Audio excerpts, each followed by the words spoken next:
6 दिसंबर 1992 की शाम तक कार सेवकों ने वह कर दिया था जो करीब 465 साल पहले मुगल बादशाह बाबर के सिपहसालार मीर बाकी ने किया। मुगल फौज ने तब हिंदुओं का खून बहाकर राम मंदिर को ध्वस्त किया था। यहाँ मस्जिद का निर्माण कराया गया। इस दिन राम भक्त कार सेवकों ने मुगलिया गुलामी के प्रतीक को जमींदोज कर दिया। 6 दिसंबर की शाम तक बाबरी परिसर समतल हो चुका था। वहां एक अस्थायी चबूतरे का निर्माण कर रामलला की स्थापना कर दी गई थी। चारों तरफ जय श्री राम के नारे लग रहे थे। ढांचा गिराए जाने के बाद कार सेवकों का रवैया बिल्कुल बदल गया। वे उग्र हो चुके थे। विवादित इमारत के ठीक पीछे स्थित मुस्लिम बस्ती पर पहला हमला हुआ। बाबरी मस्जिद के पक्षकार रहे मोहम्मद हाशिम के घर में आग लगा दी गई। यूपी में राष्ट्रपति शासन लागू हो चुका था। अयोध्या में बेमियादी कर्फ्यू लगा दिया गया। लोगों को घरों से बाहर ना निकलने की हिदायत दी गई। सड़कों पर सुरक्षा कर्मियों की गश्त शुरू हो गई। बाबरी मस्जिद गिराए जाने की शुरुआत के बाद से ही तनाव बढ़ने की आशंका थी। ऐसे में राम जन्मभूमि के पिछले हिस्से की मुस्लिम बस्तियों की अधिकांश घर खाली हो गए। लौटते कार सेवक उनमें आग लगाते जा रहे थे।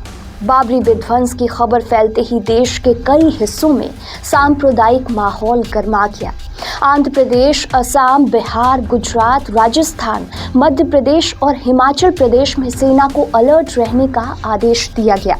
उत्तर प्रदेश के इलाहाबाद, लखनऊ, कानपुर, मेरठ और वाराणसी में तनाव बढ़ने के कारण कर्फ्यू लगा दिया गया। वहीं अयोध्या में हालात अलग थे। विवादित ढांचा 6 दिसंबर की दोपहर 12 बजे के बाद से करीब 36 घंटे तक कार सेवकों के हवाले रहा। कार सेवकों ने पहले पूरे इलाके को समतल किया। इसके बाद पूरे परिसर में फ्लड लाइट लगा दी गई। चारों तरफ उत्सव जैसा माहौल था। सुरक्षा बलों से कोई कार सेवक डर नहीं रहा था। फैजाबाद के रास्ते में कई जगह आगजनी कर दी गई थी। विवादित इमारत गिरने के बाद प्रशासन की टीम हरकत में आई। यूपी में राष्ट्रपति शासन लगने के बाद विध्वंस की घटना पर उस रात राम जन्मभूमि थाने में 2 एफआईआर दर्ज की गई। एक एफआईआर थानेदार प्रियंबदा नाथ शुक्ला की ओर से दर्ज कराई गई। वहीं दूसरी श्री राम जन्मभूमि पुलिस चौकी प्रभारी उप निरीक्षक गंगा प्रसाद तिवारी की ओर से दर्ज कराई गई। इन दोनों एफआईआर का जिक्र पत्रकार हेमंत शर्मा ने अपनी पुस्तक युद्ध में अयोध्या में किया है। एफआईआर दर्ज होते ही दोनों की जांच का जिम्मा जो है वो इनायत नगर के तत्कालीन सीओ आरपी टंडन को सौंपा गया। इसके बाद जांच सीबीआई को दे दी गई। राम जन्मभूमि थाने में दर्ज रिपोर्ट में आईपीसी की धारा 395, 397, 332, 337, 338, 295, 297, 153 और 7 क्रिमिनल लॉ अमेंडमेंट एक्ट के तहत दर्ज किया गया। दूसरी प्राथमिकी श्री राम जन्मभूमि पुलिस चौकी के प्रभारी निरीक्षक गंगा प्रसाद तिवारी की रिपोर्ट पर आईपीसी की धारा 153A, 153B, 505 के तहत 8 लोगों पर नामजद एफआईआर दर्ज की गई। इस एफआईआर में गंगा प्रसाद तिवारी ने लिखा कि विश्व हिंदू परिषद की कार सेवा के दौरान मैं शांति व्यवस्था बनाए रखने की ड्यूटी में लगा था। विवादित स्थल राम चबूतरा शेषावतार मंदिर पर ड्यूटी चेक करते हुए राम कथा कुंज में सभा मंच पर करीब 10 बजे दिन में पहुंचा।